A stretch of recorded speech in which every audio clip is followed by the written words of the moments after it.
Hi everyone, come along with me as I make this adorable little sports ball initial sweater. This is based off of a pattern I sell on my Etsy, which has everything from letters A to Z as well as every single number that you could possibly need. So come along with me if you've purchased the digital template and you want to make this sweater, or if you just want to learn some of my tips and tricks for making some sports balls and things I learned along the way, because this was definitely a fun one.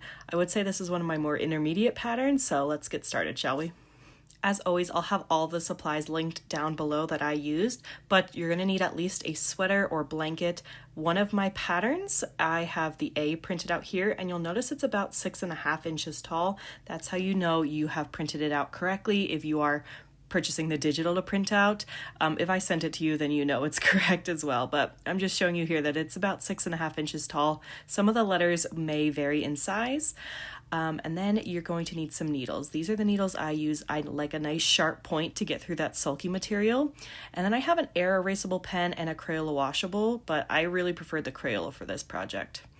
Next, I'm going to go over some of my yarns. Again, I'll have all these linked down below, but we're using orange and black for the basketball, this really cool green color I found for the softball with my favorite ivory color. And then for the baseball, we're actually going to use a pearl white color and then a weight 3 yarn. So again, all these will link down below, but you're going to need a smaller weight for that baseball. And then for the football, we're just going to bring in a brown here and we're going to use that same ivory color.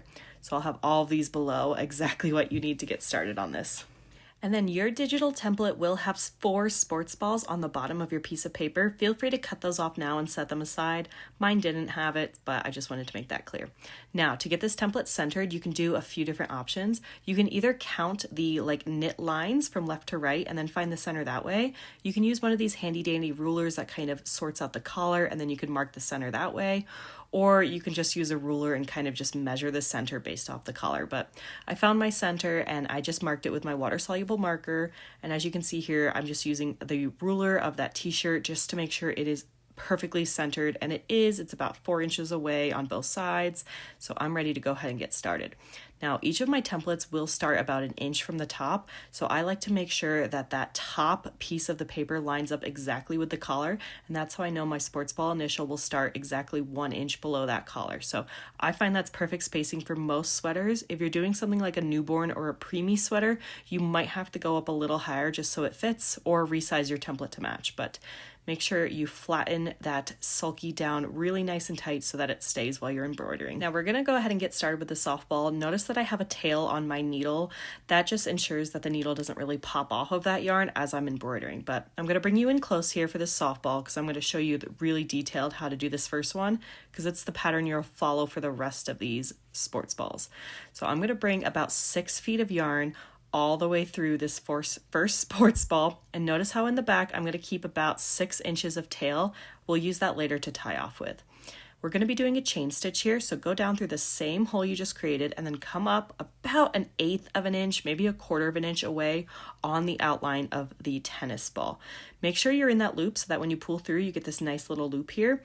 You can do this one of 2 ways. I'll show you here kind of my technique, but I'm always going to go to the right of that yarn, go through the same hole, come up on the line, and notice how my yarn is behind that needle. That way when I pull it through, I'm getting those nice little loops. If you're not in the loop, don't worry, just kind of put your needle back in the loop, otherwise the yarn may pull through to the back. So we're just going to continue the same pattern, going to the right of the yarn in that same hole, about 1/4 inch away on the line, pulling it through to get that loop, and don't pull too tight here. Once you feel even a little bit of resistance, stop. Go all the way around the tennis ball, and when you get back to the beginning, you should be about 1 stitch lengths away from that first chain stitch. Take the eye of your needle and you're going to feed it through that first chain stitch you created and pull it through both sets of those yarns like you see me doing here. Again, don't pull too tight, just make it kind of look like it's a continuous chain stitch circle here. Then we're going to take the sharp point of the needle and go down through the last chain stitch we just created. We're basically doing a reverse chain stitch, and this just creates a continuous circle so you can't see where we started or ended. I think this really adds to the professional look of this sports ball. Now we're going to start to mark off all of our stitches on our softball here so they don't get lost. So notice that we can kind of see a little bit of that initial one.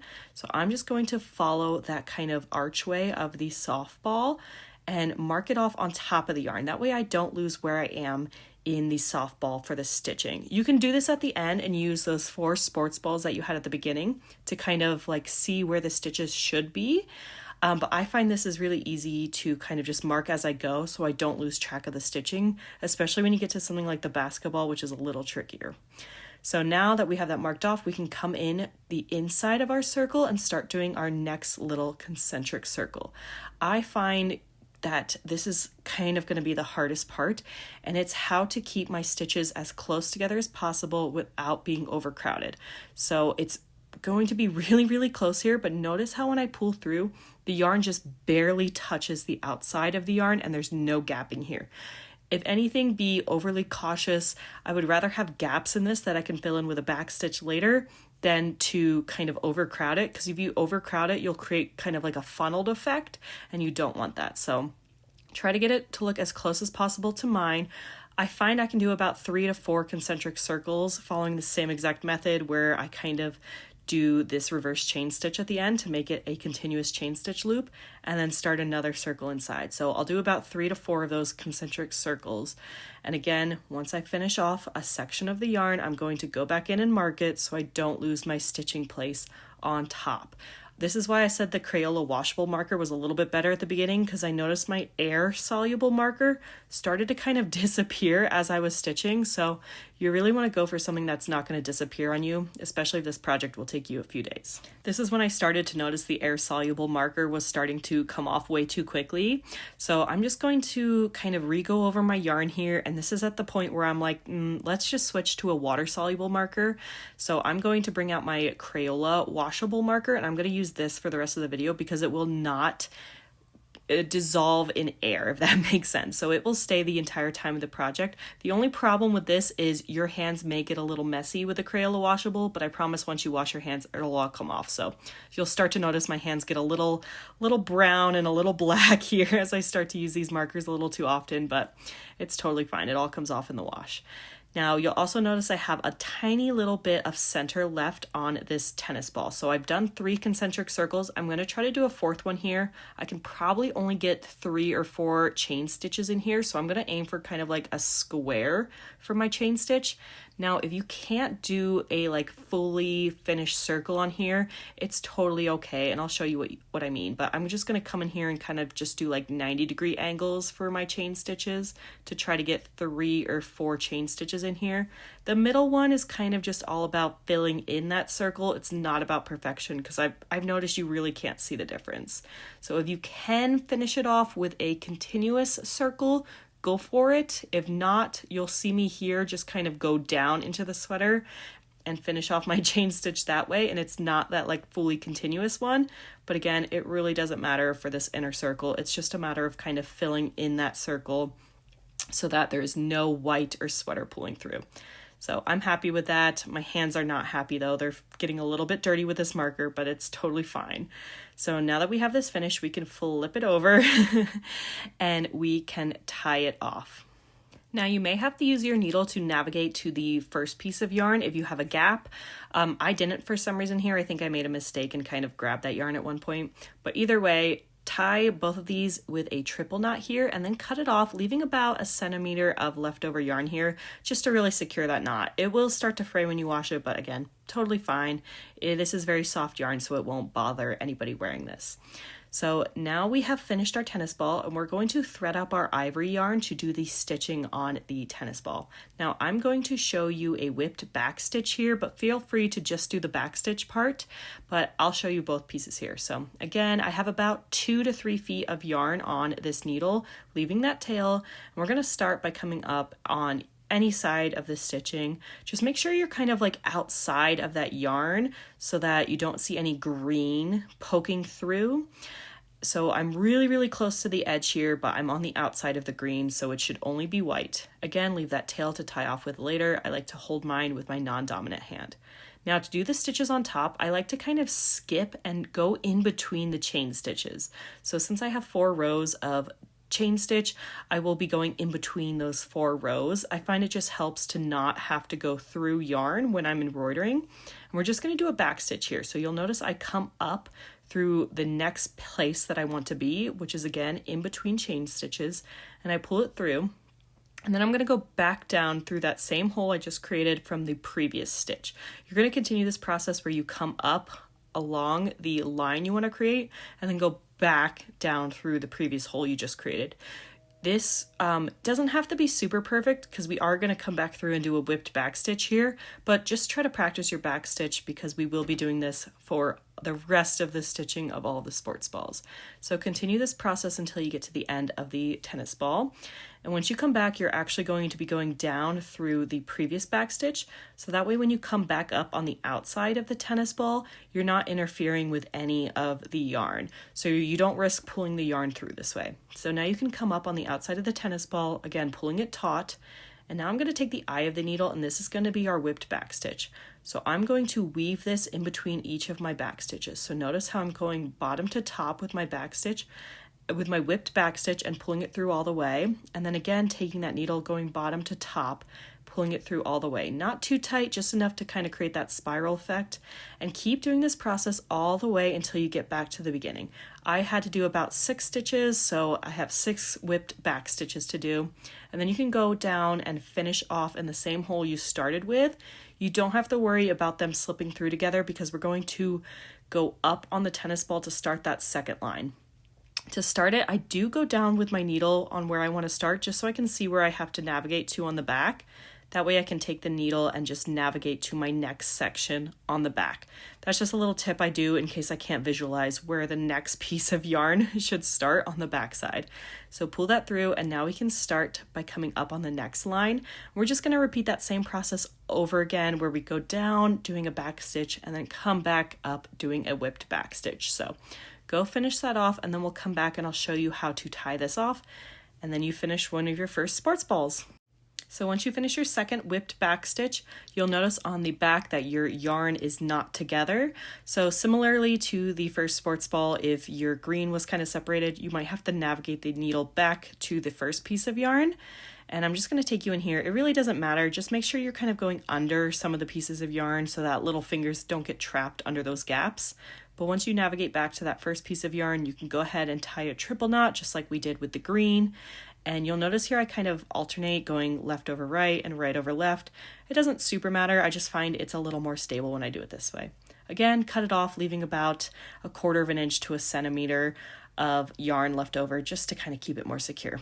But there you have it. You just embroidered a tennis ball. Go ahead and do however many you have of this, and then we'll get started on the next one. So we are going to get started on the basketball next. This may look intimidating because it has a lot of lines, but we're going to do the same process we did with the tennis ball. So taking our orange yarn, we're going to stitch the entire circle of the basketball exactly the same way. So I'm going to take it, I'm going to do concentric circles exactly like I taught you with the tennis ball. Again, you'll probably aim for 3 to 4 concentric circles, and then we'll come back and do the stitching. But it's very important on this basketball that when you are stitching the orange, that you are keeping track of those black stitching outlines that you want to do later. I find the basketball is the hardest one to kind of go over. So make sure after each circle of yarn, once you finish an entire circle, go through and do the stitching with your water-soluble marker so you don't lose track of it. So again, I didn't do that here, and I definitely struggled trying to make those lines. So you can also just use one of the other basketballs on your letter to just kind of mark out roughly where those basketball stitch lines would be. Again, if you didn't follow my advice to follow them as you go. So I'm just kind of having to wing it and follow one of my other little basketballs here just to make sure it looks cute, but be better than me and just mark it off as you go around each circle. But once you get those stitched out, now we can go through and thread our black yarn to get started on the stitching. Now again, for the basketball, I'm going to thread about 2 to 3 feet of black yarn on my needle, leaving that tail so the needle doesn't pop off. And I'm going to start on any of these stitches, honestly. We're going to do a back stitch here, which is that first stitch we used for the tennis ball. We're not going to go through and do that whipped back stitch, which kind of creates that doubled up DNA helix effect. We're just going to leave it as a back stitch. I find the whipped back stitch to be a little bit too thick for the basketball because we do have to do 4 separate lines here. So play around with whatever you want to do for this. I'm just going to show you the back stitch here. And again, we're going to do the same exact process as we did on the softball, which is coming up outside of that chain stitch. So don't go through the yarn. You're going to kind of go up in between the chain stitches, and then you're going to put your needle back down through the same hole you just created.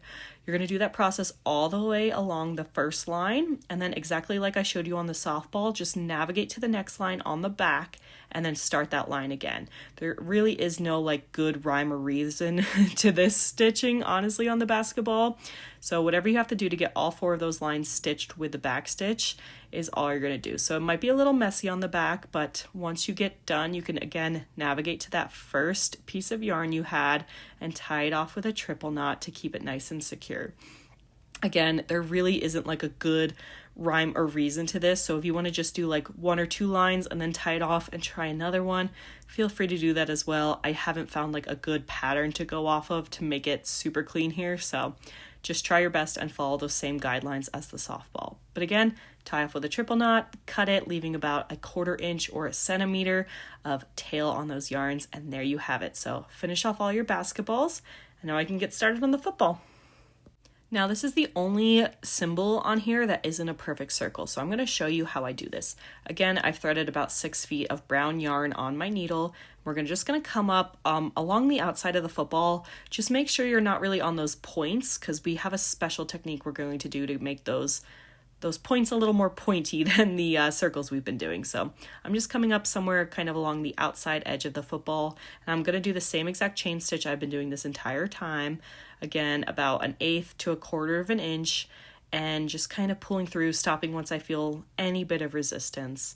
I'm going to do this all the way until I get to the point of the football, and then I'll show you my little technique for making it a little bit pointier, a little bit more like a football and less like a random blob. So once you get to the kind of corner of the football, come back here and we'll get started on it. So once I get to the corner of the football, I'm going to turn my work around 180 degrees, and I'm going to put my needle down right at the point of the football. So usually you put it down like to the right of the yarn, but I'm going to put mine down at the point of the football. This just creates a little bit of a sharper point when you pull it through, but still creates that like rounded look that a football gives. If you don't do this exactly like this, it will still look cute, don't worry. But then follow that chain stitch all the way along to the second point. And again, at the second point, you're going to do that same exact thing where you put the needle down at the point of the football instead of kind of to the right of it. I'm going to do one more stitch here and then do my continuous chain stitch loop here. I might have done these a little close together, but you'll see it really doesn't matter. So again, taking the eye of the needle, go through the first chain stitch we did, pull that through, and then go down with your needle in the last chain stitch we did to create a continuous line around our football. Now, just like the softball and the basketball, whoops, got a bit of the sleeve there. We're going to keep doing this until we get to the middle, and also make sure you're marking off those stitches of the football as you go so you don't lose them.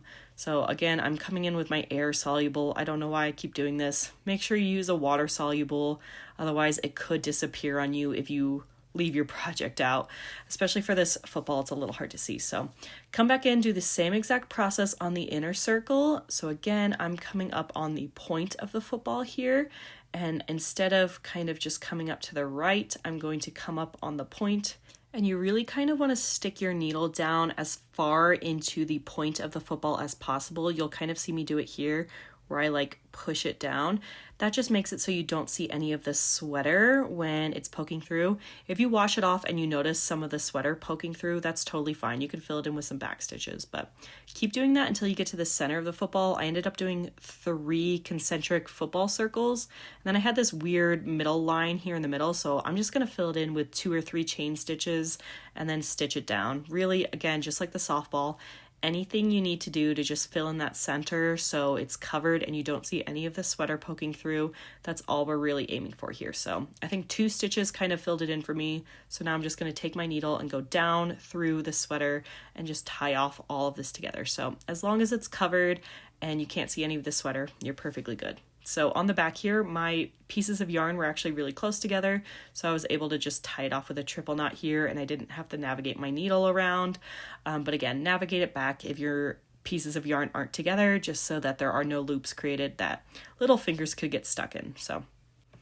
And there you have it. You just finished off your football. I'm just going to come back in and finish off the middle stitching here of the football so I know what to trace with my white marker, with my white yarn, sorry. And again, if you kind of can't see those stitches anymore, just use one of the other football images just to kind of see where to put your stitches. I find I can only really fit 2 or 3 stitches on the inside here. So I kind of just mark off a line in the middle and then 3 little stitch marks over the football. I know the image has about 4 or 5, but using the thicker yarn, it's a little harder. Now coming back in with my ivory yarn this time, I have again about 2 to 3 feet of yarn on my needle.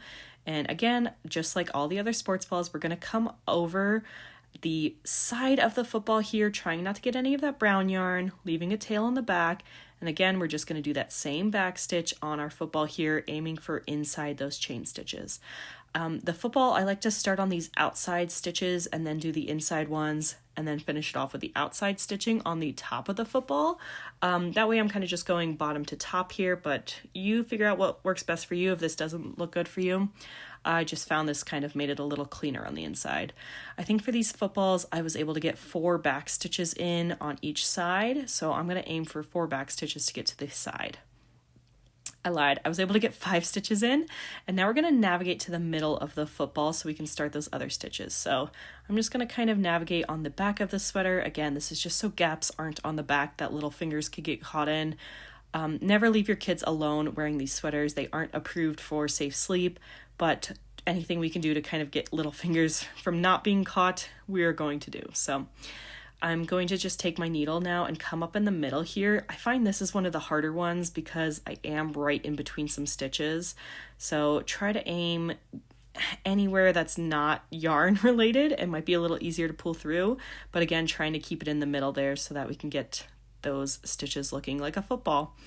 And you might have to kind of pull and twist the yarn on the back if it gets caught. Mine got a little caught here, so I'm just kind of fixing that a little, and then it's free to go. So I was able to do about, again, 3 back stitches here in the middle, and then only 2 cross stitches.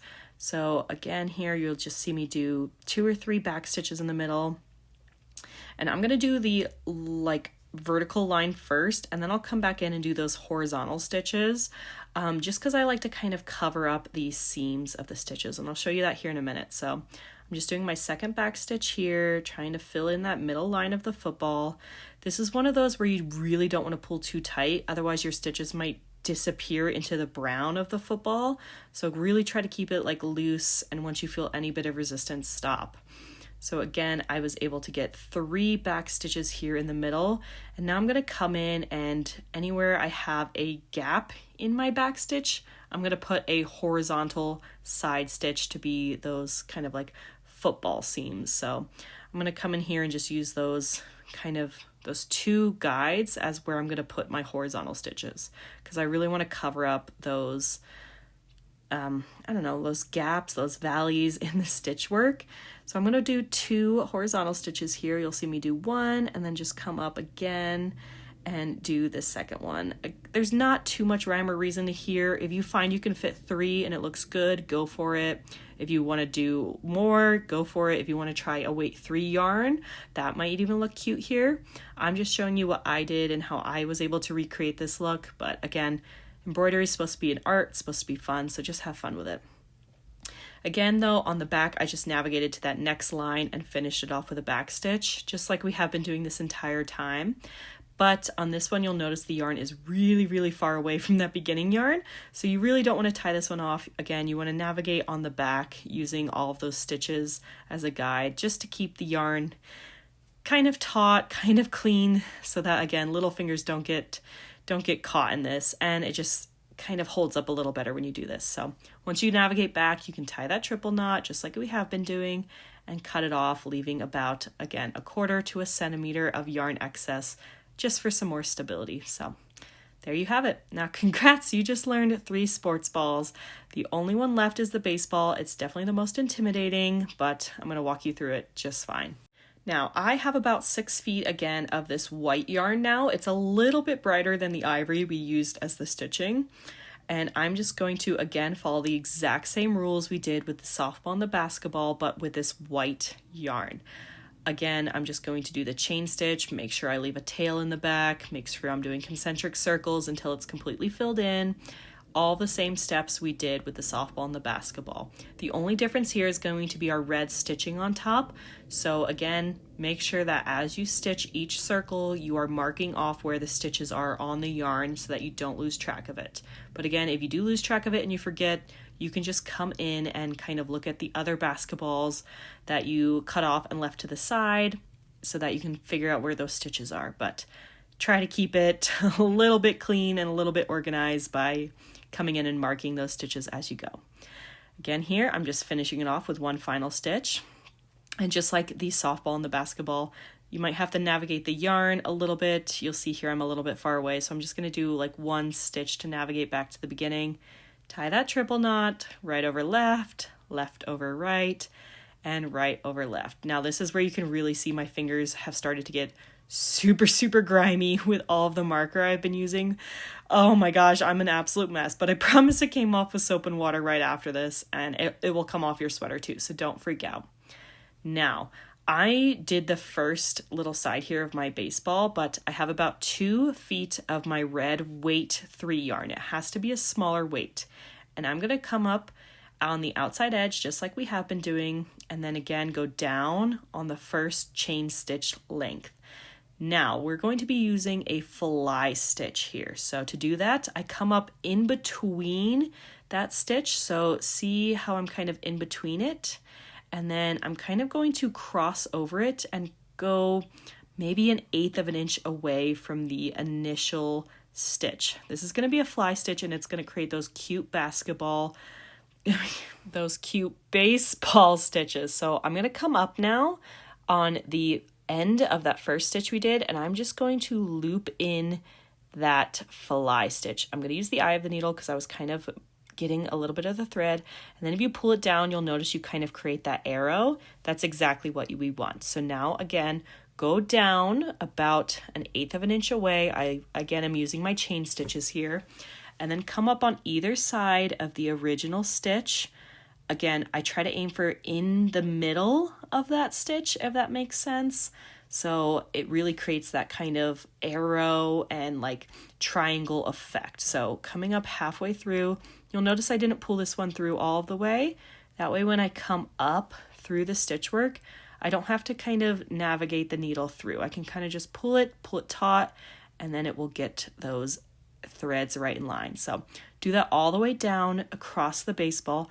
You'll see here I was able to do about 5 or 6 of those fly stitches per side. And you'll also notice that my baseball stitching goes different directions. So one stitch will go kind of left to right and the other goes right to left. Just a small minor detail, but that is kind of true of the baseball. Now I'm going to go ahead and finish off the rest of my sports balls off camera. And there we have it. So I finished off all of them. They are looking fantastic. My hands, not so much, but it will come off. Don't worry. If yours looks as crazy as mine does right now, you were doing it correctly. So I'm just going to give my garment one final look over to make sure all of my stitching looks good. It's much easier to fix now with the Sulky on than to fix later. So I'm also going to flip my garment inside out and just make sure, double check that you did tie off all the pieces of yarn. Again, if your garment looks as crazy as mine does right now, then you did it correctly. So now we can go ahead and wash off the stabilizer. You can either run this under cold water in the sink, or I like to throw mine in the wash on a cold, delicate cycle. Make sure it's cold, especially with the red thread we used. I just don't want any of it to bleed into my garment. The blue you see coming off there is the marker, not the dye, so don't be worried about your yarn. So again, I washed mine on a cold, delicate cycle after this, and then when I came back, I'm just going to kind of lay down all of my sports balls. Since you are doing kind of these circles, sometimes they do tend to like funnel up a little bit and kind of get that like cone shape on them.